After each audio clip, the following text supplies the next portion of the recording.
رسول اللہ صلی اللہ علیہ وسلم فرمائی ان الصدق تنجی،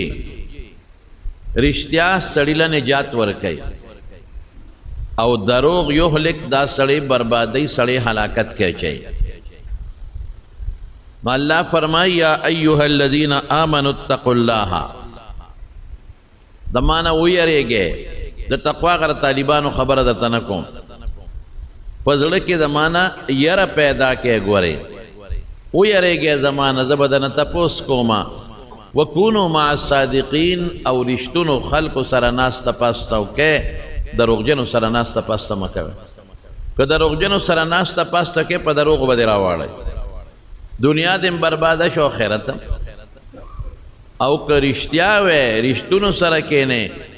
دنیا بدیم خی خلق بدی قدر عزت کئی خلق کوئی مڑا سا دروغ جن دے او چی رشتیاوے نو خلق کوئی مڑا دا خو رشتونے سڑے دے